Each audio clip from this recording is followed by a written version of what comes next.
I am so excited to interview and show you my guest today.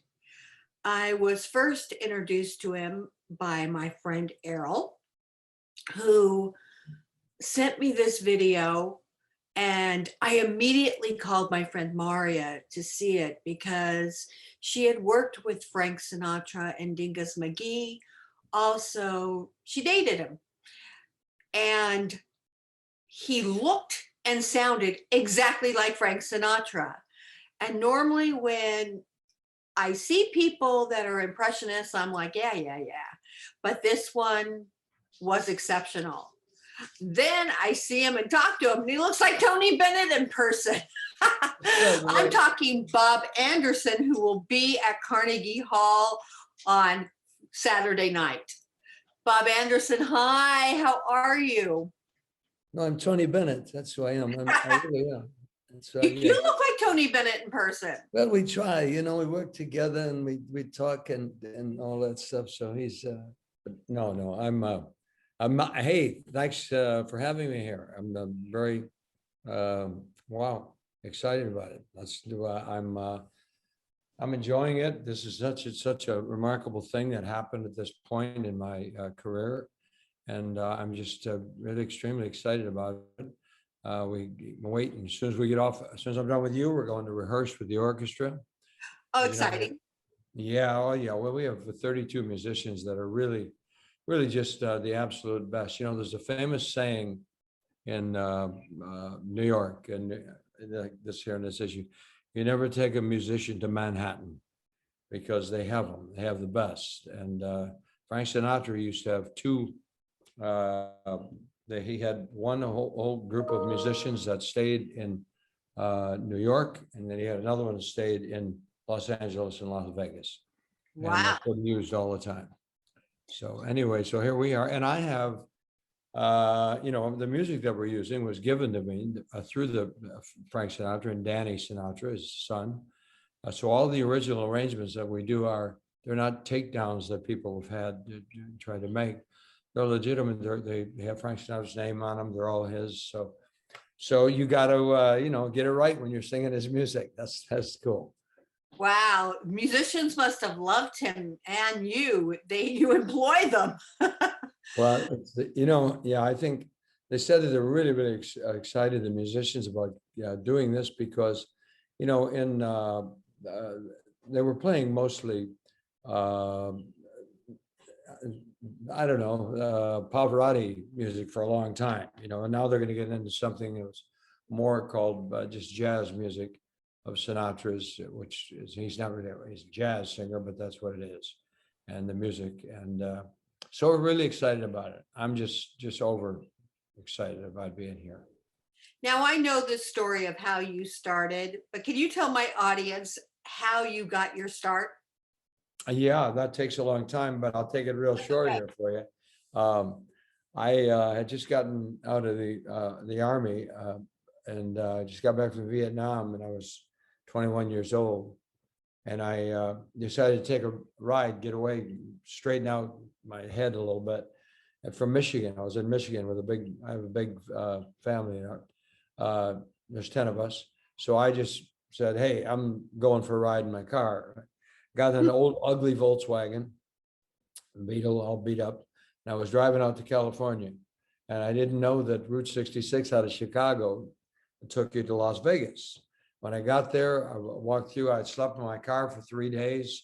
I had cutoffs on, and unbelievable. I mean, I was long hair and the whole thing.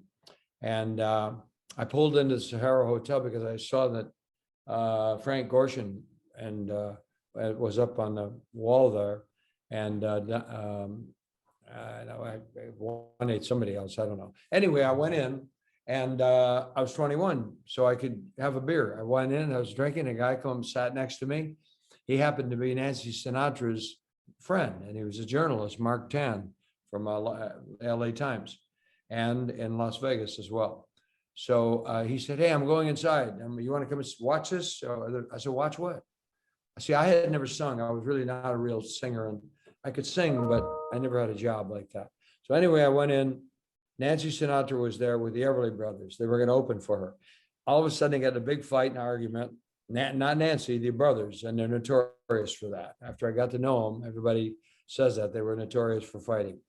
So they walked off the stage. She was going to open in 4 hours, couldn't find an act. And I turned to this guy next to me.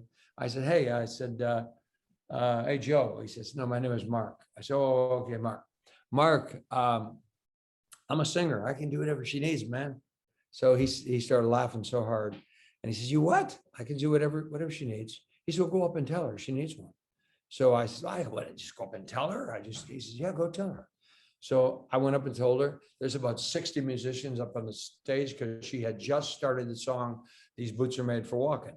So her father called, all the people, the stars and things, and said, make sure you get out to the hotel or wherever it was. I can't even remember where we're at now.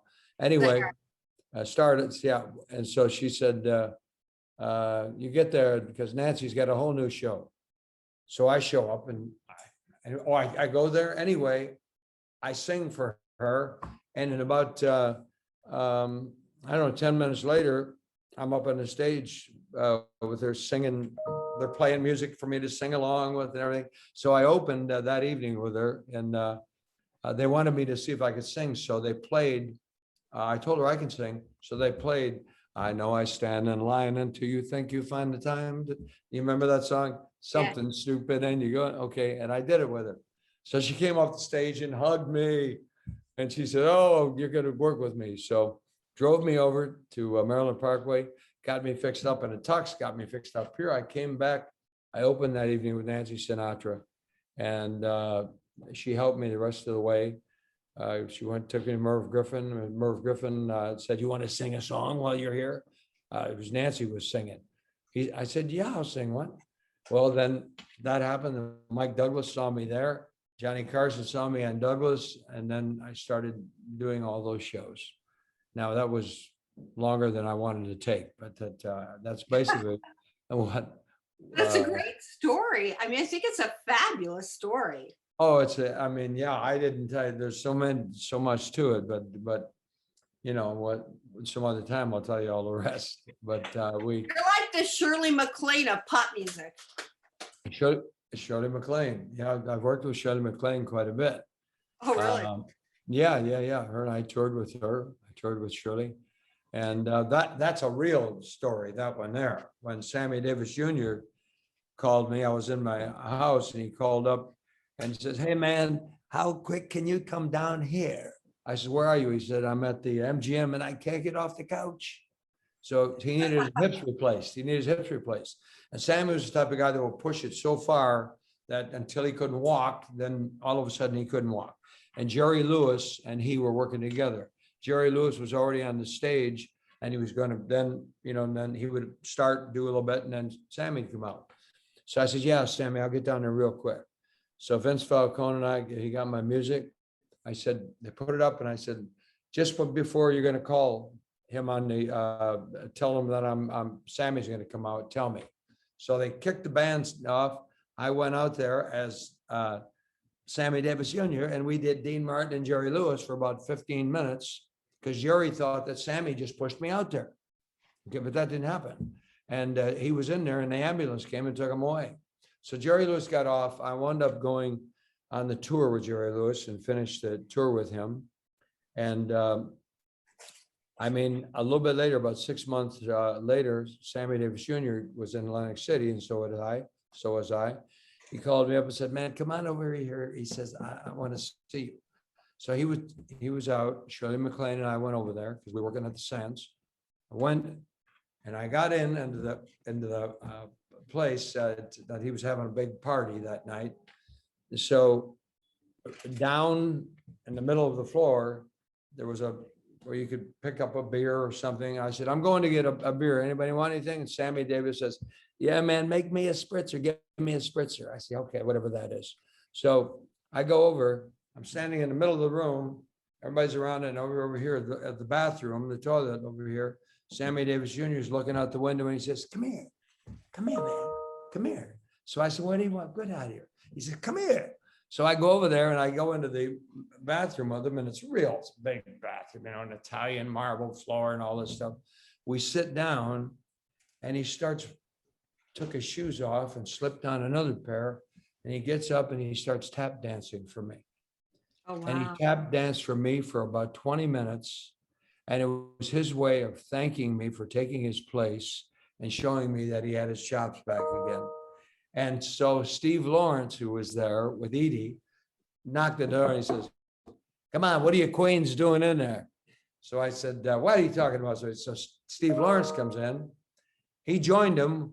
So he started tap dancing with Sammy, and I'm sitting here on the thing, and Sammy Davis Jr. and Steve Lawrence tap danced with me for about another hour in there. We're just talking and stuff. So it's been a real trip for me, and I've been very lucky to meet all these people, because as I met them, I got my own show at the top of the dunes, which I stayed for 10 years in that room. And for the midnight show, I'm not letting you talk much. I'm just talking along here. No, you're great. Well, I'm just, so I got, after that, I got when I started doing the Tonight Show and stuff, the Dunes Hotel gave me a 2-week run, which turned into 10 years. And we stayed up there, and my show had started at 2 a.m. And 2 a.m. was because, remember back in the days, they used to do 2 shows a night. And there was you could have the dinner thing at 8:30 at all the hotels, and you have the midnight show for cocktails at 11:30. Well, that means they could work till 1, and then they would all rush out. And they didn't rush, but they'd come over and they'd go up to the top of the dunes. And the first time I went into the top of the dunes, there was everybody was there. Sammy Davis Jr., Jerry Lewis, Tom Jones, Ella Fitzgerald, not Ella Fitzgerald. I can't even think of her name now. A whole bunch of them were there. And so then it became a hangout. Oh, Tony Bennett. And they all got up on stage with me and sang, and it became a hangout for them. So every night somebody would show up, like the whole Sinatra was there 3 times, and came with his daughter, Nancy, and stuff. And so it's been quite a thing. But now, getting to what's going on now, coming into here, Carnegie Hall, almost means as much as all of that put together. It's very difficult to get into Carnegie Hall, especially if you're not really like a household name, or you're Luciano Pavarotti or somebody like that, or any of those people. But here I am, and Tony Bennett was one of the people that was responsible before all this happened, the virus thing and stuff, when we were still at the Palazzo Hotel in Las Vegas. Tony Bennett called right here and said, "Listen, Carnegie Hall, Bob Anderson should be working there." He and Wynton Marsalis, the trumpet player, they both wrote things. So when we got into them, talking to them about 6 months ago, they said, "I have a paper here from Tony Bennett and Wynton Marsalis, and it says Bob Anderson. Could that be you?" I said, "Yeah, that's me." They said, "Okay." So anyway, it turned out to where we're here, and I'm going to do that. We're going to rehearsal. Are you playing the main room? I'm sorry? Are you in the main room? Yes, the big room. Yes. And it's, Wow. they say it's going to be just about totally full. And Wow, I'm so excited for you.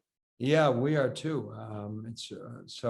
Well, Frank Sinatra was, it was just something so different, so real. And I've got to really watch what I say about that at times, because I could easily say that I think he's the greatest singer of the 20th century. But you know what? He isn't any better than Tony Bennett was. Tony Bennett was just unbelievable. Did you happen to see him lately on those shows? I saw, Lady Gaga and stuff. I know his daughter. So Okay. the last time I saw Tony Bennett, I interviewed him at a theater on 42nd Street. That was the last time I saw him. Well, when I saw him on those things, it just brought tears to my eyes because he was singing so fantastic, and he was singing all the songs he ever did. He didn't change the keys. He went up to the high C's. He went up everywhere, and it was just amazing. And Tony Bennett has been just a great friend of mine for since we started the business. He and Sammy Davis Jr. and Tom Jones. I was just lucky. I toured the UK with Tom Jones and twice with Jack Jones, once with Andy Williams. Wow. And so it's just been a nice deal. But again, here we are in New York. What's And your favorite song to sing? What song means the most to you in your Mm-hmm. concert? my favorite song, well, in the concert, but my favorite song to sing is "And Then the Show." And I don't know why I didn't have that because the song that he does, remember, today I may not have a thing at all, except for just a dream or two. But I got lots of plans for tomorrow, and all my tomorrows belong to you. The thing from A Hole in the Head, Oh, the yeah. movie that he was in. That's my favorite, I think, of his, but that's hard because he sang, he recorded 1,700 songs. Nobody's Wow. done that, 1,700. And that's a lot. So in this show here, I'm doing a song, I have dreamed that your arms are lovely. I'm doing all that. We have 32 pieces of, I don't know if you remember or ever met or remember the name of Vince Falcone. Vince Falcone, okay, well, Vince was Sinatra's, conductor for about 12 years. He was with me before he went with Frank Sinatra. I'll never forget the day. He said, Bob, I got to go I got another gig. And I said, what are you talking about, Vince? We just put this music together. Everything's cool here.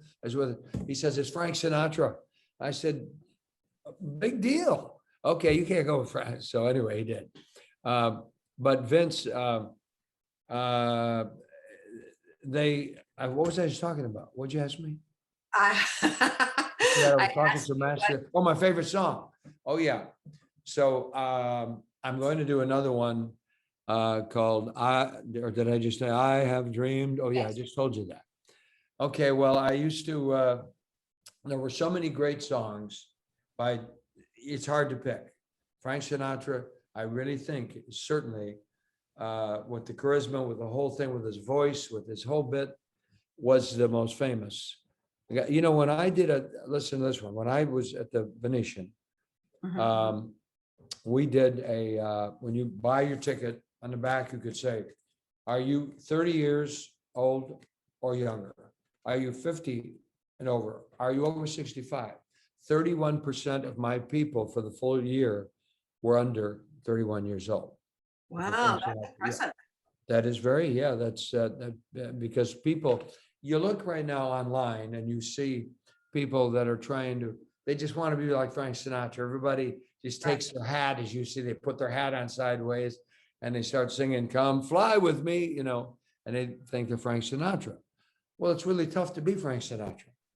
I mean, he's just that great. He was just really that great. So you can't work at it. You can't work at it. You just got to relax and be him. And I was fortunate enough I didn't even tell you all that, how I became, Merv Griffin wrote made me an impressionist at his house one night. And I was never singing. I never did impressions before. And all of a sudden, I walked into his house. It was his 50th birthday party. And I opened the door and it's Merv Griffin. Okay. And I mean, there's about a couple of hundred people there. It was just, and a girl come running right across the room to me and jumped on and it was Goldie Hawn. And she said, will you dance with me? I said, yeah, I'll dance with you. So everybody was there. I mean, Elizabeth Taylor, everybody was there for this thing. And Merv Griffin said, come on, Bob, sing a song. So all of a sudden I sang, I left my heart in San Francisco, and I turned into Tony Bennett. I started doing like Tony Bennett. Now, I had listened to all these guys, and that's how I'd sing. I thought if I could sing as close as I could to those guys when I was younger, about 17, 16 years old, I said I'd be doing great because they were the best. So I was working at it. But I talked to people, and they said, doctors even said, man, you got that embellished into your brain, that sound, and that's what it is. So now, so I start singing. I do Johnny Mathis next. Oh no, I did Tony Bennett. And they all looked at me. So he says, "Who else do you do?" I said, "What do you mean?" He said, "You did that just like Tony Bennett." So I did Johnny Mathis. Look at me, and I went into this one. Robert Goulet, I'll never forget, is standing against the wall in the corner. He said, "Hey kid, can you do me?" And so we played, and I went, "If ever I would leave you," and I sung that. So Merv turned to me and said, "I'm going to make you the singing impressionist." So he took me back to his, and that was it.